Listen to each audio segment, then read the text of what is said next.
Jeshi la Polisi kikosi cha kuzuia wizi wa mifugo vikiana na asasi sio ya kiserikali ya ASPA tumefanikiwa kukamata takribani punda 21 waliokuwa wanasafirishwa bila kuwa na vibali maalum vya serikali kutoka Wizara ya Mifugo na Uvuvi, wakiwa wanataka kuwavusha na kwenda nchi ya jirani. Mpaka sasa hivi tuna takribani watuhumiwa watatu tunawashikilia ambao walikuwa wanasafirisha mifugo hiyo, na hatuwezi kuwataja majina yao kwa sababu bado tunaendelea na uchunguzi ili kuweza kutambua mtandao wote unaohusika na usafirishaji haramu wa mifugo na kukwepa kulipa ushuru wa serikali.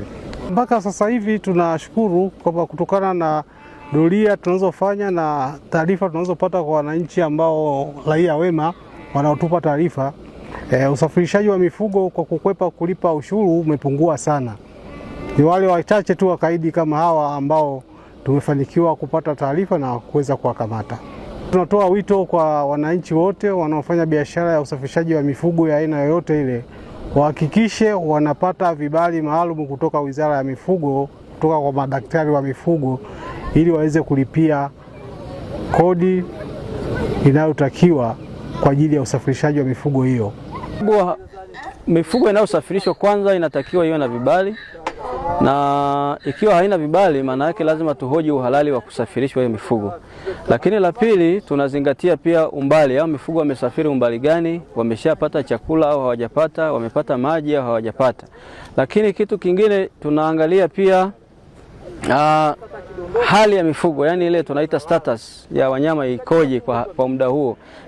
Hata kama wana vibali lakini wamechoka sana, huwa tunaamuru mifugo ipumzishwe kwa muda fulani ili hali yake ikae sawa. Wasihi wafugaji, wadau wengi wote walishughulikia hili swala, kwa sababu huyu mnyama punda atakuja kuisha. Hana hata wanyama wengine ambao wafugwao manyumbani watunze, hasa huyu mnyama punda, kwa sababu angalia sasa hao wanachinjwa mpaka watoto. Kuna wenye mimba hapa, kuna wakike ambao ni wazalia wa nini.